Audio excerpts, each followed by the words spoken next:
Bonjour, je m'appelle Jérôme Badi et vous écoutez VCast, le podcast média de Values. Valeur, vous avez dit valeur. Ce mot est employé par nos politiques pour définir leur cadre de pensée, on parle de valeur pour parler de morale, et les marques s'en emparent aussi de plus en plus pour tenter de se différencier les unes des autres. Mais avons-nous les mêmes valeurs ? Petit exercice de pensée, essayez de faire la liste de vos valeurs. Et maintenant, celles que vous attribueriez à telle ou telle marque ou tel média. Et bien c'est un peu ce que l'Institut Iligo est allé demander à un panel de Français au printemps dernier pour le nouveau cru de l'étude du baromètre Value and Values, élaboré en partenariat avec JC Decaux, les Écoles Parisiens Médias, France Télévisions Publicité, Radio France Publicité et Values Media, of course. Pour en parler, je reçois aujourd'hui Olivier Goulet. Président fondateur de l'Institut Iligo. Bonjour Olivier. Bonjour. Peux-tu nous rappeler en quoi consiste cette étude Value and Values ? Alors ça, il faut rappeler qu'effectivement, l'étude existe depuis 2013. En fait, elle a été renouvelée et améliorée depuis. Et en fait, elle vise de façon simple, même si la méthodologie est forcément un peu moins, à faire le lien entre les individus d'un côté et leurs valeurs, les marques et également leurs valeurs, en tous les cas telles qu'affectées par les individus, et puis les médias. Donc c'est un triptyque en fait, et c'est pour ça d'ailleurs qu'on le verra tout à l'heure, il y a deux volets à cette étude qui cherchent à faire le lien entre ces trois objets dans le but, en tous les cas, de faire progresser justement potentiellement les valeurs des marques, une demande qui est de plus en plus croissante aujourd'hui dans l'univers de la communication. En fait, c'est un peu compliqué cette notion de valeur, je le disais en introduction de ce podcast, et pourtant, on sait que les marques communiquent de plus en plus là-dessus. Comment vous avez résolu finalement cette question ? Comment est-ce qu'on sonde les Français et les Françaises sur cette question des valeurs ? Effectivement, c'est intéressant. On est parti pas de nous-mêmes. Il y a beaucoup de recherches qui est faite au niveau international sur les valeurs. Alors, on est parti des travaux, en tous les cas, d'un psychologue social américain qui s'appelle Schwartz, Shalom de son prénom, en fait, qui avait travaillé dans les années 90 sur ce qu'il a appelé, en tous les cas, la théorie des valeurs personnelles.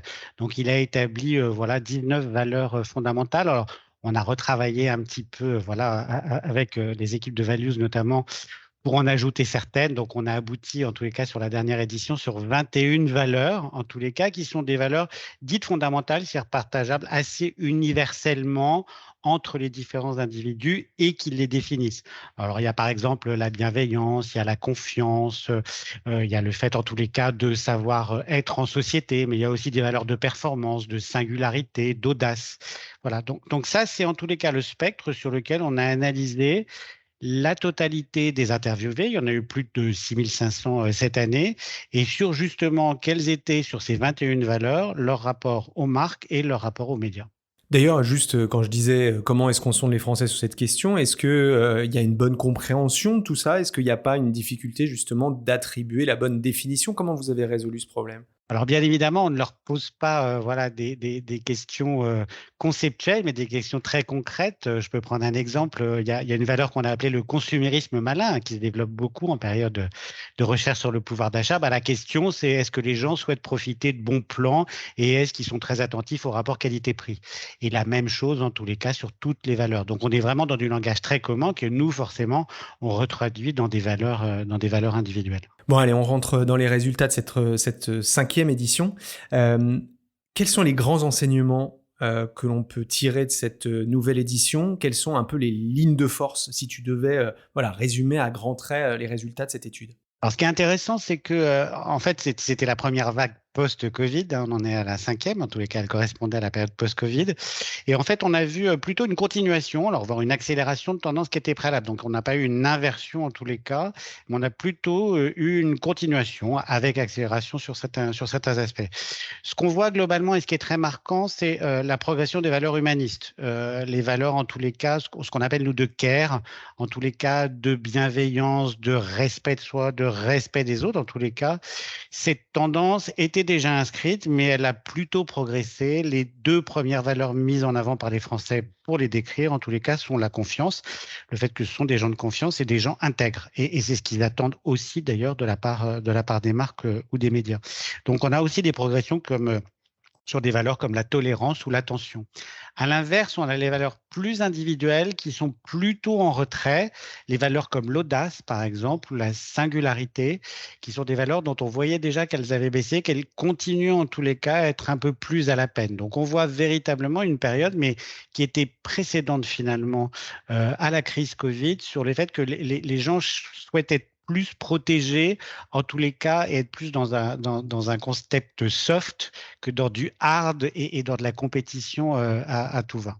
C'est quelque chose qui correspond un peu à ce que vous pouvez observer par ailleurs dans d'autres études que vous menez? Oui, tout à fait. C'est-à-dire qu'on voit aujourd'hui, alors même si les réseaux sociaux montrent une société de plus en plus clivée, de plus en plus, en tous les cas, complexe à comprendre, on se rend compte en fait qu'il y a un effet de loupe par ces réseaux sociaux, mais que fondamentalement, le fait d'avoir des rapports sociaux qui soient apaisés est une vraie volonté et que les gens ne se voient pas en tous les cas eux-mêmes et n'ont pas cette attente de rapports sociaux durs et plus complexes et qui sont plus en attente effectivement d'une société un peu plus tolérante, un peu plus attentive, un peu plus bienveillante sur tous ces aspects et une société un peu moins compétitive du chacun pour soi en tous les cas. Ouais, du chacun pour soi et en même temps, quand on recherche, quand on a des valeurs peut-être plus du collectif par rapport aux valeurs individuelles, est-ce qu'on attend finalement que ça rejaillisse sur soi, en fait, j'imagine quand même? Oui, tout à fait. C'est-à-dire que, alors, c'est une boucle, hein, c'est-à-dire que soit on s'affecte ces valeurs, soit en tous les cas, on recherche ces valeurs en termes de progression, mais en tous les cas, on est dans un concept collectif sur lequel il y a quand même cette recherche, avec une petite nouveauté quand même sur cette édition, c'est qu'on voit effectivement, alors probablement lié effectivement à la crise Covid et encore plus probablement depuis aussi, même si on n'a pas les chiffres, voilà, les événements en Ukraine et puis la crise actuelle, c'est ce qu'on a appelé le consumérisme malin, c'est-à-dire le fait de chercher des bons plans et tout ça, qui a tendance à progresser. Ça, c'est une valeur en tous les cas, le fait de se considérer comme malin et de rechercher des bons plans, qui était déjà une valeur importante en tous les cas, mais qui a tendance à progresser encore plus aujourd'hui. Petite incise, mais d'ailleurs, parce qu'on peut se dire le côté bon plan, et cetera, va peut-être à l'inverse des problématiques, environnementales, et cetera, où on parle de produits éventuellement plus chers. Comment ça se porte? Comment parce que cette valeur-là, autour de l'environnement, est-ce que ça a été testé? Est-ce que tu peux nous en parler un petit peu et comment ça évolue justement par rapport à ce consumérisme malin? Alors, effectivement, signe des temps, on a développé, je le disais tout à l'heure avec les équipes de Values, quelques valeurs supplémentaires par rapport à celles de Schwartz dans les années 90. Et il y a notamment voilà, ces trois valeurs du pilier de la RSE avec le sociétal, l'environnemental et le social. Alors, ce qu'on a testé vraiment pour la première fois de façon détaillée, en tous les cas individualisée cette année. Alors, on voit que ce sont des valeurs qui sont avec des résultats corrects, mais pas non plus dominants. Voilà, donc on voit en tous les cas que ce sont des valeurs émergentes, mais qu'on est loin aujourd'hui d'un effet de saturation sur le marché, même si nous, dans le microcosme, en tous les cas de la communication ou des études, on peut avoir cette impression qu'on en parle beaucoup. En fait, il n'y a pas forcément cette impression au niveau du grand public. En tous les cas, dans les valeurs, ce sont des valeurs qui peuvent encore largement progresser. Ouais, ce sera intéressant de voir la prochaine étude en ce sens avec tout ce qui est en train de se dire et se passer en ce moment. Bon, alors parlons des marques maintenant. Donc vous avez interrogé donc ce panel de plus de 6 000 répondants sur différents secteurs. Est-ce qu'il y a des marques qui tirent leur épingle du jeu et pourquoi d'après toi? Alors, pour resituer, effectivement, le spectre est assez large. Il y a 10 secteurs économiques qui ont été analysés, l'automobile, la grande distribution, les banques, l'assurance. Et puis, plus de 200 marques ont été analysées en détail. Et sur les univers voilà, des médias, on a plus de 150, 115 marques médias, en tous les cas, qui ont été analysées. Les évolutions par rapport à ça qu'on a pu voir, en tous les cas, où les choses à retenir, c'est que déjà, il y a des différences très sensibles sur les secteurs. On voit effectivement, on s'en doutait un petit peu, mais avec quelques surprises en tous les cas sur les valeurs principales des secteurs. Alors autant le luxe et les loisirs ont des valeurs plus individuelles, hein, d'audace, de différenciation, d'innovation, ça on s'en doutait un petit peu. Des choses un peu plus surprenantes, alors même si on le voit dans la communication de certaines marques, c'est que les valeurs dites humanistes ont tendance à beaucoup se développer sur la banque, sur l'assurance et aussi, alors ça c'est certainement le phénomène Covid, sur les GSA, c'est-à-dire les grandes surfaces alimentaires. Donc on voit que ces secteurs qui n'étaient pas très attendus quand même sur des valeurs de bienveillance, d'attention, de tolérance, bah finalement ça pénètre des secteurs à l'origine qu'on voyait plutôt utilitaires en tous les cas dans le quotidien. Mais peut-être que parce que justement dans leur communication, on a commencé à avoir beaucoup plus d'incarnation, je sais pas, est-ce que tu penses que c'est ça? Et donc on a un peu humanisé aussi peut-être, ou les marques ont humanisé leur communication, tu penses que c'est lié à ça? Alors, je pense que quid de la poule et de l'œuf, mais je pense qu'effectivement, il y a un double phénomène. Je pense que les marques elles-mêmes ont compris qu'elles devaient effectivement, en tous les cas, prendre position sur ces aspects, y compris quand elles étaient dans le secteur, voilà, comme la banque ou l'assurance, qui sont pas forcément en premier, en tous les cas, vus comme étant des secteurs devant communiquer sur ce type de thème. Mais c'est probablement aussi une demande des individus sur des marques et des secteurs plus quotidiens, d'avoir des gens plus engagés et plus responsables. C'est vrai que la banque, bah, on paye voilà, très quotidiennement, hein, en tous les cas, voire presque quotidiennement. La GSA, c'est très ancré en tous les cas dans le quotidien des Français.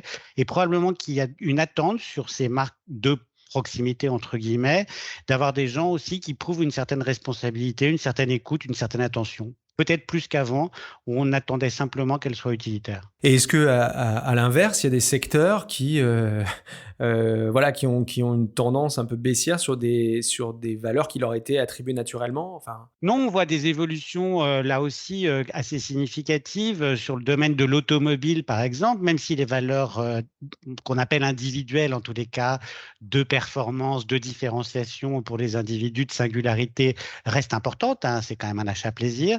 Bah, on voit effectivement les valeurs là aussi plutôt humanistes ou les valeurs en tous les cas de respect, de bienveillance qui ont tendance à progresser. Donc on sent en tous les cas de ce secteur et puis les valeurs aussi purement de responsabilité sociale et environnementale qui forcément progresse sur ce secteur. Enfin, on l'a vu sur la voiture électrique qui a quand même été très, très affectée par un certain nombre d'évolutions.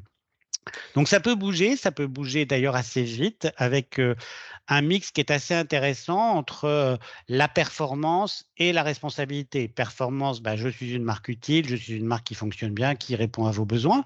Ça, c'est aussi des piliers. Il faut d'abord qu'une marque réponde à ça, mais aussi sur des valeurs de responsabilité, qu'elles soient sociales, environnementales, voilà, ou de respect des individus. Bon, même exercice pour les médias maintenant. Voilà, est-ce qu'il y a des points communs à tous les médias, presse, télé, etc. Et quelles sont les grandes évolutions, ce qu'on peut noter par rapport à l'étude antérieure? Alors, il y a le 1er point, c'est qu'il y a peu d'écart finalement sur les valeurs entre les médias en tant que tels. Quand je dis entre les médias, c'est la radio comparée à la télé, comparée au print. Il y a assez peu de différence. Alors, on voit que sur le print, il y a des valeurs un peu plus d'audace, de singularité, voilà, qui sont émises, mais on voit relativement peu quand même d'écart. Par contre, on voit à l'intérieur des médias des écarts beaucoup, beaucoup plus importants entre les supports. Alors, on a fait quelques analyses effectivement et quelques exemples. On voit par exemple que France Télévisions, bah, sur des valeurs de confiance, hein, qui sont d'ailleurs poussées par les chaînes de groupe France Télévisions, on a des surperformances en tous les cas qui sont assez visibles. On a également sur voilà, le titre comme Les Échos, il y a une bonne alliance entre la singularité. Donc, on voit effectivement qu'on est sur des valeurs un peu plus libérales, un peu plus individuelles, mais aussi avec en tous les cas des valeurs de respect de l'autre et de bienveillance. Donc, ce n'est pas forcément non plus totalement incompatible. Sur le Parisien, on voit que ça surperforme sur des valeurs dites de citoyenneté. On n'en a pas beaucoup parlé de ces valeurs de citoyenneté, mais c'est les valeurs d'implication dans la société. C'est en gros, je m'implique moi-même, soit dans une association, un syndicat, voilà. Et on voit en tous les cas que le Parisien est très bien, probablement par rapport à ce positionnement hein, de proximité, très bien impliqué par rapport à ça. Et si on citait aussi également, voilà, Radio France, on verrait qu'il est très bien situé également sur ces valeurs de citoyenneté, en tous les cas, d'implication dans la société, plus des valeurs un peu plus humanistes, bien sûr. Et là, les écarts peuvent être très, très importants, parce que sans rentrer dans des détails, mais on peut avoir des indices à plus de 200 par rapport à la moyenne de la population, par rapport à la moyenne des médias. Donc, on voit des différenciations très sensibles par rapport aux choix médias qui peuvent être faits. Et donc tu disais entre les secteurs, il y a pas de grande différence. Et après, c'est à l'intérieur du panel de titres, c'est ça? Donc est-ce qu'il n'y a pas une question de notoriété aussi? Pardon, je cherche un peu les biais aussi, hein, qu'on pourrait imaginer. Il y a des titres qui ont été, tu as parlé de 115 titres, hein, c'est ça, qui ont été testés, enfin 115 médias, pardon, qui ont été testés. Est-ce que, en fait, on n'attribue pas un peu plus naturellement certaines valeurs à des titres qu'on connaît mieux et qui sont plus célèbres? Alors nous, on a une méthodologie, alors je ne l'avais pas dit en amont, mais sur les médias, on ne demande pas les valeurs qu'on affecte aux médias, on demande c'est les valeurs des individus, c'est-à-dire qui fréquentent les médias. Donc en fait, c'est de se dire, et ça c'est intéressant pour les marques, quand je choisis des stations de Radio France, j'ai des gens qui sont plutôt des gens qui ont des valeurs de citoyenneté, de bienveillance. Donc on est véritablement dans ce qui constitue les valeurs des gens qui fréquentent le média. Donc on n'est pas sur de la perception du média, mais vraiment sur la réalité de ce que sont les gens. Donc demain, si une marque se dit, moi je veux aller vers des gens qui ont comme valeur, en tous les cas, la bienveillance, la tolérance, je sais où les trouver dans les différents médias. Et avec des très grands écarts entre ces médias. Au même titre que on a des personnes plus âgées sur certains médias et beaucoup plus jeunes, on a des médias qui portent certaines valeurs par rapport à leur auditorat ou à leur lectorat par rapport à d'autres. Voilà, c'est ça qui était important de redire, hein, c'est-à-dire qu'on part vraiment des audiences finalement et voilà, et pour savoir qui sont les gens qui. Voilà. Et on arrive justement à cette question du média planning, hein, comment bien utiliser ces résultats dans le média planning, pardon. C'est ça qui aussi nous intéresse, parce que faire une étude comme ça autour des valeurs, c'est intéressant, mais dès lors qu'on le relie aux médias et aux marques, comment on en fait un nouveau critère média, un critère média un peu comme les autres, pour les marques et pour les agences? Est-ce que c'est pas finalement ça le futur du media planning? C'était pas ne plus se fonder uniquement sur la puissance d'un média ou même son affinité immédiate, c'est-à-dire si ça correspond au CSP, hein, pour faire simple. Finalement, comment les résultats des post-tests également qu'on peut mener, tu peux nous en parler, Drive to Values, nous indiquent ça quand même. Comment on arrive à mieux relier les individus et leurs valeurs avec les attentes des marques. Alors, c'est là où effectivement, tu en as parlé. On a développé, au fur et à mesure, des 10 années de développement de l'étude, un protocole qui était un protocole de mesure a posteriori, puisque là, c'est finalement une photo des valeurs, une photo des marques et une photo des médias. Donc là, qui est très récente, 2022. Et puis en parallèle, on a ce qu'on a appelé Drive to Value, c'est-à-dire que c'est une mesure post-campagne qui est véritablement là appliquée à une marque qui a communiqué et sur lequel on va analyser la progression ou non de ces 21 valeurs. Et forcément, il y aura eu un choix média qui aurait été fait par l'agence, de choix des médias, de choix des supports. Et ce sera les moyens, effectivement, de montrer si la marque, par exemple, souhaitait être vue comme plus tolérante, par exemple, en tous les cas, ou d'avoir plus de gens qui étaient tolérants dans son audience, et de montrer si effectivement il y a eu cette évolution à l'issue, en tous les cas, de la communication. Et ce qui est intéressant d'ailleurs sur les valeurs et auquel moi je crois beaucoup, c'est que ça pousse la communication à être durable, elle-même durable. Alors sans jeu de mots par rapport aux logiques RSE, mais de se dire qu'il faut aussi communiquer régulièrement dans le temps pour obtenir des effets. D'où le fait que quand on mesure des efficacités Drive to Values, le but, c'est pas simplement de mesurer à très court terme, 3 jours après la fin de la campagne, si ça a progressé, mais tout au long de l'année, si à force de prise de parole, les valeurs ont tendance à évoluer. Et ça, je pense que c'est important, ce critère de temps moyennement long, en tous les cas, pour faire progresser les valeurs des marques. C'est pas quelque chose qu'on peut faire bouger en 3 jours. Voilà. Et c'est important de le mesurer justement dans le temps. Mais si le positionnement est bien fait, on peut voir, on a cette expérience maintenant depuis quelques années avec Values, de progression en tous les cas d'un certain nombre de marques sur des valeurs qu'elles souhaitaient faire progresser. Oui, c'est ça, il y a des résultats concrets si on joue le jeu de la longue traîne, tel que tu le dis, hein, c'est-à-dire répéter correctement et venir étudier au fur et à mesure les résultats, tu nous dis que ça marche, quoi. Enfin, ça marche. En tout cas, si la communication est bien pensée, ça Si la communication est bien faite et que c'est cohérent avec la marque, ça fonctionne. Après, ce que je dis juste, mais c'est quelque chose que je rappelle aussi par ailleurs, c'est que Rome ne s'est pas faite en un jour et qu'il ne faut pas espérer non plus qu'avec une seule prise de parole, on change une marque. Et ça, je pense que c'est important pour les marketeurs d'en tenir compte. De plus en plus, nous, on voit des briefs comme vous arriver sur l'évolution des valeurs de marque. Je voudrais faire évoluer effectivement. C'est un processus de moyen terme. Ce n'est pas un processus où en 3 mois, les valeurs auront évolué. Et ça, je pense qu'il faut qu'on l'intègre. Et ça se rapproche finalement des valeurs de la RSE. Hein. C'est des valeurs durables. Si vous investissez sur l'environnement ou sur le social, ce n'est pas simplement pour avoir des résultats qu'à 2 mois. Enfin, j'espère. Évidemment. On va essayer d'élargir, on va profiter de se parler, Olivier, et de ton expérience et de tout ce que vous faites chez Illigo. Si on élargit un petit peu le spectre, Quelles sont aujourd'hui les grandes attentes finalement des consommateurs et des consommatrices envers les marques et peut-être ensuite leurs attentes envers les médias? Comment tu ressens ça? Alors, ce qu'on voit et ce qui est très cohérent d'ailleurs avec l'étude, c'est que les consommateurs ou les individus, je préfère les appeler les individus d'ailleurs, recherchent deux choses qui peuvent paraître contradictoires. C'est d'une part la performance. Parce que soyons clairs, les gens veulent de la performance. Quand je dis de la performance, ben, ils veulent des prix pas chers, ils veulent que le produit fonctionne bien, ils veulent qu'il soit rapide, ils veulent que le service soit compétent, voilà.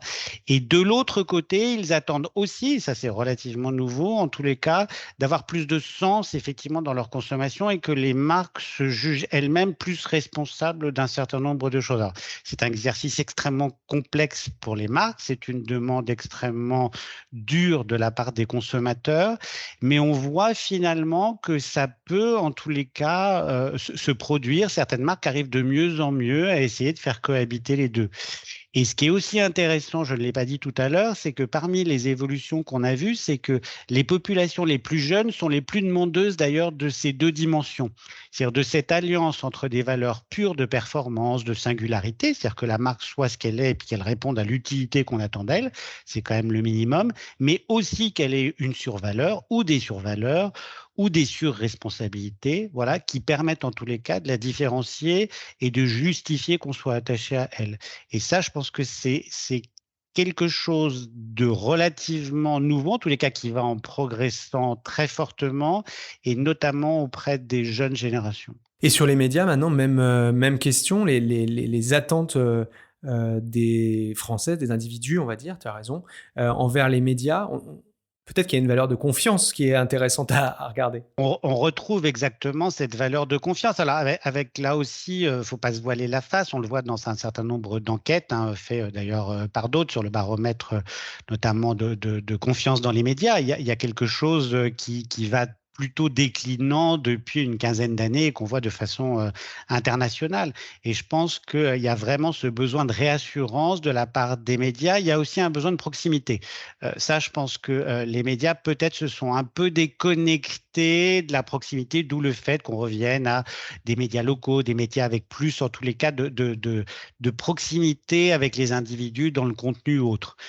Donc il y a cette demande, en tous les cas, d'être plus proche de soi, de ses préoccupations, sans tomber forcément voilà, dans un truc qui serait un peu anecdotique, mais c'est quand même une demande forte. Et puis aussi que les médias rendent service, pas qu'ils soient simplement un peu conceptuels dans la réflexion, mais aussi qu'ils apportent du service, tout simple, quand est-ce qu'est ouvert voilà, tel cinéma, quand est-ce que, voilà, d'avoir un rôle un peu de guide. Bon, pour finir, évidemment, et on en a un peu parlé tout au long de cet entretien, est-ce que finalement la prise de conscience de nos impacts sur la société et sur l'environnement, on parle beaucoup de ça là en ce moment, on enregistre ce podcast le 7 septembre, va conditionner de plus en plus le choix des Françaises et des Français? Est-ce que tu penses que la communication, que ce soit sur les engagements RSE, sur les valeurs, représente une opportunité pour les marques, pour se différencier, mais également d'une manière générale pour perdurer, en faisant bien sûr attention au washing, aux valeurs, aux engagements washing. Oui, il y a 2 points. Alors nous, dans les marques qu'on peut être amené aussi à conseiller, je pense qu'il ne faut pas oublier une première chose, c'est que les valeurs de la RSE et tout ça sont très importantes. Il ne faut pas oublier ces premières valeurs qui sont des valeurs de performance et d'utilité. Il faut quand même pas s'en éloigner. Une marque, elle est là pour rendre un service, être utile aux gens, produire quelque chose. Et ensuite, il faut que ça se fasse dans un contexte qui, effectivement, respecte l'environnement, respecte les salariés, respecte la société.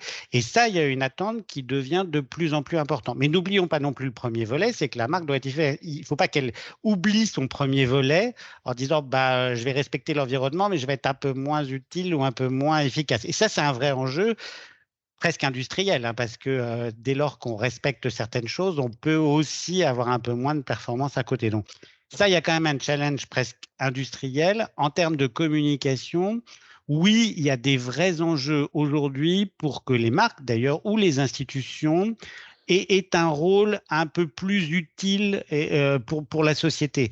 Quand je dis plus utile, c'est-à-dire qu'à un moment, ils s'expriment par rapport à certains thèmes de société ou qu'ils prennent position par rapport à certains thèmes de société. Je pense que c'est un axe de différenciation, c'est un axe compliqué parce qu'effectivement, il faut que la marque soit jugée légitime sur le terrain qu'elle choisira.